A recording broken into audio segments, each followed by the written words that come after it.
Isha, welcome back to my YouTube channel. आज के इस वीडियो में हम बात करेंगे कि पीरियड्स के टाइम पे हम गर्ल्स जो सैनिटरी पैड्स, जो सैनिटरी नैपकिन्स का यूज़ करती हैं, वो कितना हमारे लिए सेफ होता है, कितना हमारे लिए अनसेफ होता है।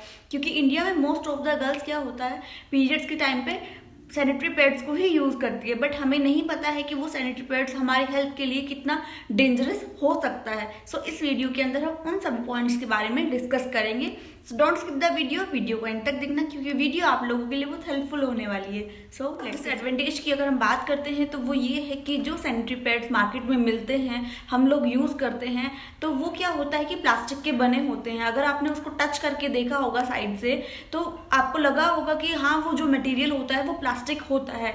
आपको पता होगा कि प्लास्टिक कितना ज़्यादा हार्मफुल होता है एनवायरमेंट के लिए भी और हमारी खुद की बॉडी के लिए भी। वो प्लास्टिक क्या करेगी कि हमारे वजाइनल एरिया को इन्फेक्टेड कर सकती है, इरिटेट कर सकती है। कुछ केसेस में आपने देखा होगा कि आफ्टर पीरियड्स क्या होता है कि हमारे वजाइनल वाले एरिया पे बहुत ज़्यादा इरिटेशन होती है, रैशेस हो जाती है, वहाँ की स्किन थोड़ी छिल जाती है।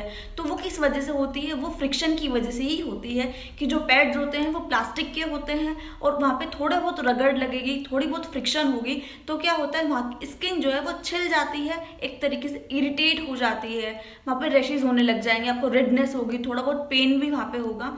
तो फर्स्ट डिसएडवांटेज यही है कि वो पैड जो होते हैं वो प्लास्टिक के बने होते हैं।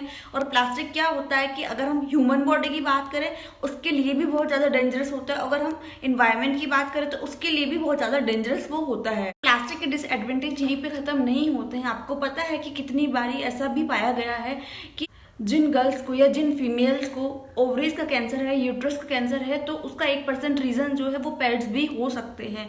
क्योंकि पैड क्या होता है, पैड के अंदर केमिकल होता है और साथ में प्लास्टिक होती है, और वो दोनों चीज़ें जब मिलती है, रिएक्ट करती है, तो हमारे ओवरीज के, यूट्रस के, वजाइना एरिया पे जो सेल्स होते हैं वो उनको डैमेज करना शुरू कर देती है। और धीरे धीरे जब डैमेज स्टार्ट होता है तो वो आगे जाके कैंसर का रूप भी धारण कर सकता है। आपने इंडिया में बहुत सारे केसेस सुने होंगे ओवरीज कैंसर के, यूट्रस कैंसर के, बट आपने कभी एक चीज़ नोटिस करने की कोशिश करी है कि हमारे मॉम डैड की जो जनरेशन थी, हमारे ग्रैंड पेरेंट्स की जो जनरेशन थी, हमारी दादी हैं, नानी हैं, मम्मा हैं, वो लोग पैड्स को यूज़ नहीं करते थे, वो लोग कपड़ा यूज़ करते थे। मैं यहाँ पे आपको कोई जजमेंट नहीं दे रही हूँ, आप किसी भी चीज़ को जजमेंट की तरीके से मत लीजिएगा। मैं वो भी चीज़ बताऊंगी कि आपके लिए सही क्या हो सकता है, बट मैं आपको एक चीज़ समझा रही हूँ कि वो लोग पैड्स को यूज़ नहीं करते थे। और आपको ये भी बात पता होगी कि उनके टाइम पे कैंसर जैसी चीज़ें बहुत रेयर हुआ करती थी, बहुत ही कम केसेस ऐसे होते थे कि किसी को कैंसर हो गया है।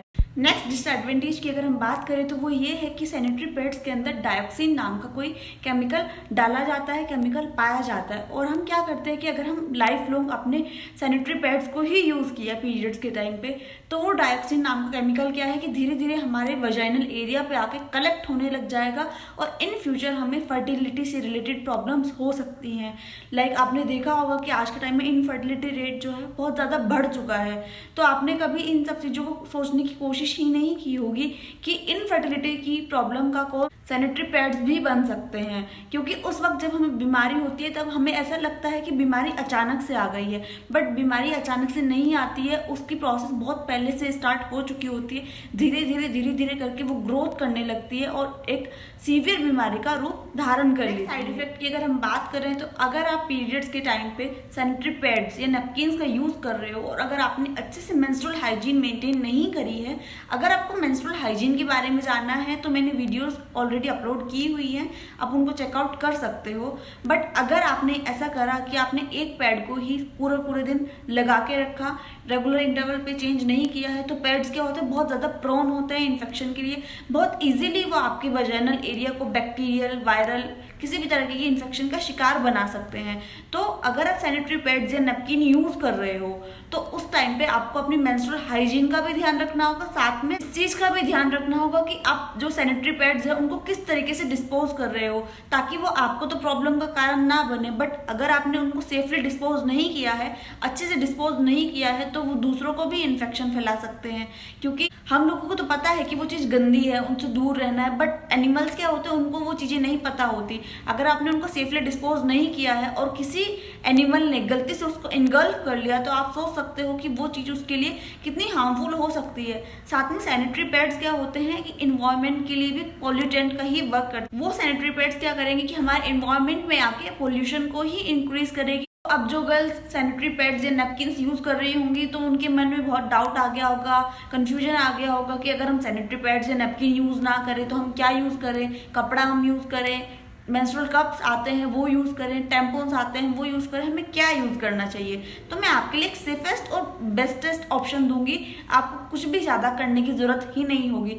आपको इस चीज़ का ध्यान रखना है कि मैं यहाँ पे आपको कोई भी प्रोडक्ट प्रमोशन नहीं दे रही हूँ, मैं सिर्फ आपको सही चीज़ समझाने की कोशिश कर रही हूँ। जो चीज़ मैं खुद अप्लाई करती हूँ वही चीज़ मैं आपको बताने की कोशिश यहाँ पे कर रही हूँ। मैं आप किसी भी प्रोडक्ट का प्रमोशन यहाँ पे बिल्कुल नहीं दे। सो आप इस तरीके का क्लॉथ पैड यूज़ कर सकते हो, ये मार्केट में या ऑनलाइन इजीली अवेलेबल है। मैंने भी ऑनलाइन इसको परचेज किया था। सो ये क्लॉथ पैड क्या होता है कि ये सॉफ्ट कपड़े से मिलकर बना होता है और इसको हम रीयूज भी कर सकते हैं। जिस तरीके से पैड में आपको दिया जाता है कि आपको उसको पैंटी में टक करना होता है, उस तरीके से यहाँ पे भी ये चीज़ दी गई है। इस तरीके से आप इसको इजीली पैंटी में टक कर सकते हो। अब आपके माइंड में ये भी क्वेश्चन होगा कि इसकी एब्जॉर्ब करने की कैपेसिटी कितनी होगी, तो ये अच्छा एब्जॉर्ब करता है। जितना सैनिटरी पैड्स एब्जॉर्ब करने की कैपेसिटी रखते हैं उतनी ही कैपेसिटी ये रखता है और आपको किसी भी तरह कोई vaginal infection, irritation, rashes, periods की बात जो होती है वो सब चीज़ें ये नहीं देगा, क्योंकि ये एक बहुत ही सॉफ्ट कपड़े से मिलके बना होता है। नेक्स्ट बात करते हैं कि हम इसको रीयूज कैसे कर सकते हैं। रीयूज करने के लिए आपको क्या करना होगा, ऐसा नहीं है कि आपको एक पैड को पूरे दिन लगा के रखना है, इसको भी आपको रेगुलर इंटरवल पे चेंज करना है। जिस वक्त आप इसको चेंज कर रहे हो उस टाइम आपको क्या करना हो कि आप अपने वॉशरूम में टैप के नीचे इसको रनिंग वाटर में थोड़ी देर के लिए छोड़ दीजिए। तो क्या होगा कि जितना भी ब्लड इसके अंदर सोक हुआ है वो सब बाहर निकल जाएगा। उसके बाद इस पर थोड़ी देर के लिए डिटर्जेंट छोड़ दीजिए लगा के, और जो भी स्टेन्स होंगे, जो भी ब्लड का स्टेन होगा, ब्लीडिंग होगा, वो सब बाहर आ जाएगा और फिर आप इसको नॉर्मल वाटर से वॉश कर लीजिए। और एक चीज़ का आपको ध्यान रखना है कि इसको सनलाइट पे अच्छे से सुखाना है, बिना सूखे हुए इनको अंदर स्टोर नहीं करना है, इनको सनलाइट में अच्छे से सुखाना है, उसके बाद ही यूज़ करना है। और जब आपके पीरियड्स खत्म हो जाते हैं उसके बाद भी आप एक बार इनको अच्छे से धूप में सुखा लीजिए, उसके बाद ही स्टोर करके रखिए ताकि कोई भी बैक्टीरिया या इन्फेक्शन यहाँ पे बिल्डअप ना हो जाए। सो ये चीज़ मैं खुद भी करती हूँ और मुझे लगा कि मुझे आपको बताना चाहिए, इस वजह से मैंने ये वीडियो बनाई है। पहले मैं भी सैनिटरी नैपकिन्स और पैड्स का यूज़ किया करती थी, बट जब मुझे पता चला उन चीज़ों के बारे में कि वो चीज़ कितनी हार्मफुल होती है हमारी बॉडी के लिए, हमारे नेचर के लिए, उस टाइम पे क्या हुआ कि मुझे भी लगा कि किसी और ऑप्शन पे हमें जाना चाहिए। तो मैंने ये क्लॉथ पैड ऑनलाइन परचेज किए थे, आप भी परचेज कर सकते हो और आप यूज़ करके खुद ही फ़र्क जान पाओगे कि हाँ इनमें और उनमें कितना फ़र्क है, ये कितने कंफर्टेबल है। तो कुछ गर्ल्स क्या होती है पीरियड्स के टाइम पे मेंस्ट्रुअल कप्स या टैम्पॉन्स का भी यूज़ करती है, तो वो उनकी पर्सनल चॉइस है। बट मैंने कभी मेंस्ट्रुअल कप या टैम्पॉन्स का यूज़ नहीं किया है। मैं सैनिटरी नैपकिन्स ही पहले यूज़ किया करती थी और उसके बाद मैंने डायरेक्ट क्लॉथ पैड यूज़ करना स्टार्ट कर दिया। तो मुझे तो ये काफ़ी कंफर्टेबल लगा, मुझे इसमें कोई भी ऐसी प्रॉब्लम नहीं लगी है कि हाँ हम इसको यूज़ नहीं कर सकते। आप बहुत सेफली और बहुत अच्छे से इसको यूज़ कर सकते हो। रीयूज़ भी इसका एक बेस्ट ऑप्शन है। तो आपको क्या है कि डिस्पोज करने वाली जो टेंशन है वो भी टेंशन नहीं रहेगी। सो आप एक बार देख सकते हो कि हाँ ये किस तरीके से होता है और ये इतना कॉस्टली भी नहीं होता है। आई थिंक मैंने 350 में ये ऑनलाइन परचेज किया था और इसमें मेरे को 4 पैड रिसीव हुए थे। बस इसमें एक चीज़ आपको ध्यान रखनी है कि आपको इसकी साफ़ सफाई का अच्छे से ध्यान रखना है कि अच्छे से धुला हुआ हो और अच्छे से सूखा हुआ हो। बस 2 ये चीज़ है कि जिसका आपको इसमें थोड़ा ध्यान रखना होगा। बाकी तो ये आपको बहुत कंफर्टेबल रहने वाला है, आपकी स्किन को, आपकी वजाइना को, आपकी बॉडी को किसी भी तरह की कोई परेशानी नहीं देने वाला है। आपकी वजाइना के अंदर किसी भी तरह का कोई केमिकल प्रॉब्लम वहाँ पे नहीं होगा इस तरीके से, क्योंकि इसके अंदर कोई केमिकल ही नहीं है। इसके अंदर सिर्फ कपड़ा है और वो कपड़ा ही जो है ब्लीडिंग को सॉक करेगा। आई होप कि वीडियो के अंदर मैंने आपको जिस चीज़ की समझाने की कोशिश की है वो आपको अच्छे से समझ में आ गई होगी। वीडियो अगर अच्छी लगी है then please subscribe to my channel, like my videos. Thank you guys, thanks for watching. I will see you in the next video.